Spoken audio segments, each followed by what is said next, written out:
Salut les historiens, heureux de vous retrouver. Aujourd'hui, la question que je vais me poser avec vous est: peut-on régner en étant mentalement dérangé? Vous l'avez compris, je vais vous parler des rois fous. Alors cette question, peut-on régner en étant mentalement dérangé, paraît aujourd'hui étrange, absurde. Auparavant, elle était primordiale. Comment associer le sacré du pouvoir et la folie de l'homme qui l'incarne, qui est ce pouvoir? Comment fut vécue la folie des rois au cours des âges? Les rois les plus fous, c'est maintenant sur Identité à venir.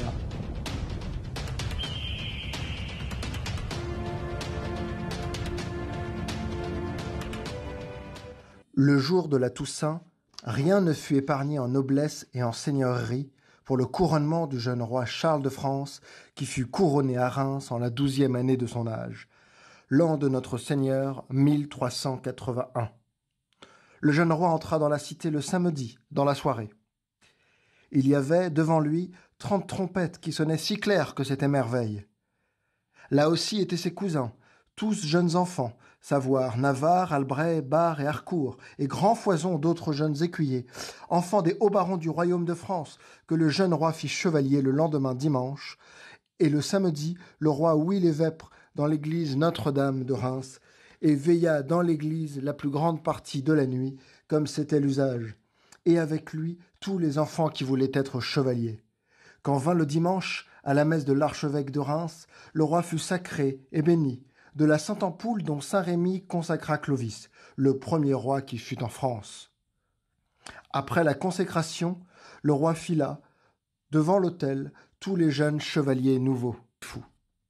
Charles VI, aujourd'hui roi oublié et seulement évoqué pour sa folie, et le désastre d'Azincourt. C'est pourtant l'un des rois qui a le plus longtemps régné sur le royaume de France. Il est né en 1368.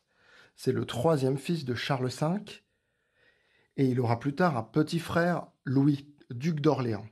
Ces deux garçons seront les deux garçons survivants de Charles V. Louis, duc d'Orléans, pour ceux qui connaissent un petit peu, c'est le grand-père du futur Louis XII. J'arrête là la généalogie. Charles VI est donc sacré en 1381. En 1381, la France est en plein conflit avec l'Angleterre. Vous savez, la guerre de Cent Ans.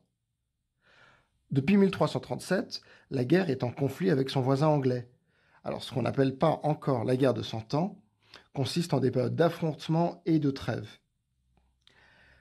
Avoir un roi fou dans cette période n'aide pas. Oh, Charles VI a très bien débuté son règne pourtant. Après la belle épopée du règne de son père, qui avait gagné des victoires importantes contre les Anglais, notamment avec Du Guesclin, Charles VI est un roi jeune et prometteur. Entouré par ses oncles, car il est encore mineur, notamment le duc Philippe le Hardi, duc de Bourgogne, le royaume de France sous Charles VI est plutôt paisible. Les provinces se soulèvent avec Paris, tout de même sous le poids des impôts dus aux périodes d'affrontement avec le voisin anglais. En 1389, le roi reprend le pouvoir. Il chasse ses oncles et ne garde auprès de lui que son frère, dont il est très proche. À 21 et 18 ans, pour vous donner un exemple de la proximité, il s'habille encore des mêmes atours, on ne les différencie pas. Charles VI rappelle également les marmoussets, les conseillers de son père, Charles V. Le jeune roi veut montrer sa force, illustrer son pouvoir et s'affirmer comme un roi puissant, au-delà des grands princes et au-delà des grands féodaux. Mais alors la question, quand devient-il fou? Alors pour ça, il faut se projeter 3 ans plus tard, en 1392. En 1392, le roi est au Mans pour punir le duc de Bretagne. Sans rentrer dans les détails, il vient punir le duc de Bretagne car celui-ci a abrité et a soutenu un félon qui a commis un crime de lèse-majesté, s'est attaqué au roi, et il va donc sanctionner le duc de Bretagne, mais il se rend compte qu'il ne peut le châtier qu'avec le soutien de ses oncles. Or, ses oncles, dont Philippe le Hardi, ne veulent absolument pas marcher contre le duc de Bretagne avec leur neveu, le roi de France. Charles en sort très amer de cette expérience, las, humilié, nerveux. Cet été 1392, il fait extrêmement chaud en Bretagne, ne riez pas. Le roi marche en forêt, nous sommes le 5 août. Il se déplace donc en forêt avec une partie de son armée, ou plutôt une suite, dans la forêt du Mans. Tout d'un coup, un peu de nulle part, ou plutôt des buissons, surgit un pauvre hère, un pauvre lépreux, qui se met à crier sur le roi « Noble roi, tu es trahi, noble roi, tu es trahi !» Évidemment, la suite et le roi n'y prêtent absolument pas attention. Mais le pauvre lépreux insiste, il continue. Un peu plus tard, un page fait tomber sa lance qui se fracasse dans un bruit assourdissant contre l'armure d'un des chevaliers. Entre l'écrasante chaleur et les conseils du pauvre lépreux, le roi tout d'un coup ne répond plus de rien. Il se jette sur un de ses hommes, se bat contre sa propre garde, on esquive, on court, on ne peut pas répliquer, c'est le roi. Semblant possédé, le roi se calme peu à peu. En fait, il va falloir près d'une heure pour le calmer, pour le maîtriser et pour l'attacher pour son bien. Il a tué 4 jeunes gens durant cette heure terrible.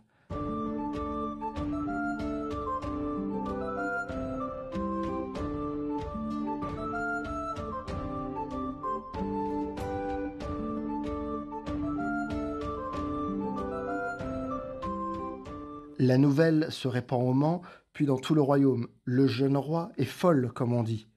Le peuple est stupéfait, mais supplie Dieu de guérir le roi et de soulager le royaume. Charles VI était nommé le bien-aimé. Quel mal a-t-il fait? Quelle faute a-t-il commis? Quel péché doit-il expier pour devoir être fou? C'est le raisonnement d'alors. La cour, quant à elle, s'occupe de soigner le roi. Le sieur de Coucy conseille un homme habile en médecine, Guillaume de Harsigny. Guillaume de Harsigny exige qu'on ouvre les fenêtres et qu'on aille dans le sens du délire du roi. Le roi va mieux, un temps. En fait, Guillaume de Harsigny, à la fin du XIVe siècle, pose les premières bases de la psychiatrie d'empathie. Mais la démence reprend par intermittence. Et au bout d'une saison, un événement dramatique va plonger le roi dans sa folie définitive. Cet épisode, c'est le bal des Ardents. Des hommes de la cour, dont le roi, font un charivari lors de noces. Qu'est-ce qu'un charivari? C'est une pratique antique et donc ancienne où il s'agissait de moquer des époux mal assortis. En l'occurrence, les époux ici sont une dame de la reine qui épouse un homme qui en est à son 2e mariage et elle aussi en est à son 2e ou 3e mariage. Pour moquer ces noces, il était courant de tourner en ridicule les époux. Les hommes et le roi se sont déguisés en bêtes sauvages. Ils portent des peaux et s'enduisent de pois pour coller les poils sur leur corps. Comme c'est très inflammable, les torches ont été écartées. Et dans le bal irréel, Louis, le frère du roi, prend une torche et éclaire les costumes. Soudain, tout s'enflamme. Les hommes étaient attachés entre eux pour faire du bruit avec leurs chaînes. C'est un carnage de fer et de cris. Le bal devient un charnier. Le roi est sauvé in extremis par la duchesse de Berry qui a utilisé la traîne de sa robe pour envelopper le roi. De nouveau, 4 jeunes gens meurent. Et les 4 morts sont 4 amis d'enfance du roi. Après ce drame, Charles VI plonge dans une folie profonde, parcellée de périodes de clairvoyance, ce qui rend d'autant plus pathétique la chose. Il croit être en vert, évite tout contact et il hurle si on le touche. Sa santé, déjà fragile depuis l'épisode du Mans, est à présent sujette à des hallucinations. Politiquement, la situation est désastreuse. Un roi folle, incapable de gouverner, est-il encore roi? Oui, répondent les juristes, mais il doit être aidé, conduit, soutenu, régenté comme un nouveau-né. Le frère du roi, Louis, qui est à l'origine du feu qui a failli tuer le roi, est évidemment accusé d'avoir voulu tuer son frère. Au moment où l'incident se produit, c'est lui qui aurait été roi si son frère était mort. Les oncles de Charles VI en profitent également pour critiquer cette cour de jeunes gens qui sont dénués de bon sens. Et l'Église également en remet une couche en s'attaquant au charivari, pratique païenne condamnée, alors que le XIVe siècle est une période où l'Église essaye de réinstaurer le sacrement du mariage. Pour couper court aux plus folles rumeurs, on décide de sortir le roi, de le montrer à la population parisienne. Sortir le roi, c'est exactement le terme qui convient. On va le sortir comme un mort vivant, le faire déambuler dans Paris. Les chroniqueurs en parlent, il est encore fiévreux, l'écume aux lèvres, son air est ailleurs. Mais il régnera ainsi jusqu'en 1422. Plus presque 30 ans de folie. Son règne se finira par Azincourt en 1415 et par le traité de Troyes, traité par lequel sa femme affirme que leur enfant n'est qu'un bâtard, qu'elle a donc trompé son mari, que c'est le roi d'Angleterre qui doit être roi de France. Charles VII aura bien du mal à reprendre le pouvoir, mais ça c'est une autre histoire. Je vous propose à présent d'évoquer Jeanne la Folle, une Espagnole. Tout comme notre Charles VI, elle est, pour les Espagnols, la souveraine malade. C'est la fille d'Isabelle de Castille et de Ferdinand d'Aragon. Vous savez, ce sont les deux rois de Christophe Colomb. Elle est elle-même la mère du futur empereur Charles Quint. Jeanne, surnommée la Folle, épouse Philippe Habsbourg, donc un Autrichien, qui lui est surnommé Philippe le Beau. On ne peut pas faire plus mal assorti comme couple. Jeanne est follement amoureuse de Philippe, jusqu'à oublier ses propres devoirs. En fait, elle n'a jamais été attirée par le pouvoir, elle n'a aucun goût pour le pouvoir. En 1501, elle est présentée comme incapable de régner par sa mère, uniquement sur le fait qu'elle est follement amoureuse de son mari et au point de l'empêcher de gouverner. Plus grave, la séparation de Jeanne avec son époux lors de sa grossesse est vécue comme un deuil, et elle pleure son mari comme s'il était mort. Alors son mari, lui, Philippe, ne l'aime pas. Il lui est évidemment infidèle, et elle en devient encore plus incontrôlable. En 1504, c'est son père, Ferdinand, qui devient régent à la mort de sa mère. En fait, Jeanne était sans doute schizophrène, c'est-à-dire un mal dont la famille était déjà atteinte puisque sa grand-mère était déjà sans doute schizophrène. Ce mal étant aggravé par la consanguinité. Ce dérèglement mental est utilisé par son mari et par son père pour gouverner à sa place.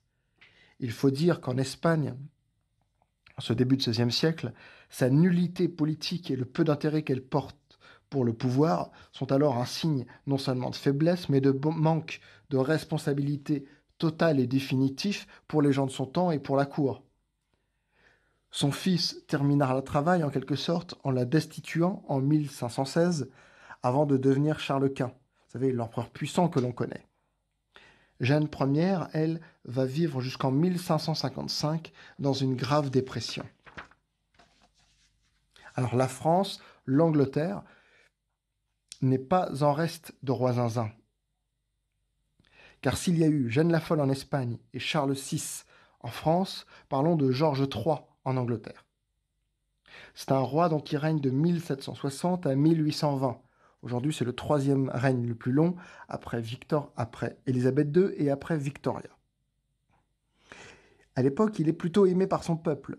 Il fut ensuite présenté comme un doux dingue dont les échecs politiques étaient non seulement catastrophiques, mais nombreux.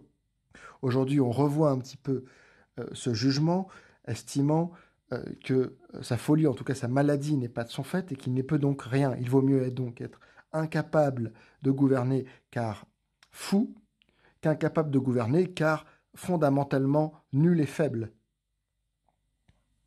C'est ce roi, Georges III, qui voit l'indépendance des colonies américaines, premier désastre, qui voit la Révolution française, depuis son île anglaise, deuxième désastre, et les guerres napoléoniennes, troisième désastre. Son règne chaotique présente dès 1788 des marques de sa maladie. Déprimé, touché par une maladie de sang, sans doute à cause de l'arsenic, Georges III se reclut lui-même dans une camisole mentale durant 1 an, et il n'en sort qu'en jardinant. Alors c'est très bien de jardiner, mais c'est très loin du chaos politique d'alors, et c'est très loin de son devoir de roi. Il meurt en 1820, sourd et aveugle, après avoir remis une partie de ses pouvoirs au Parlement. C'est Georges III qui était connu pour aimer dîner avec des cadavres célèbres. On parle notamment de Napoléon.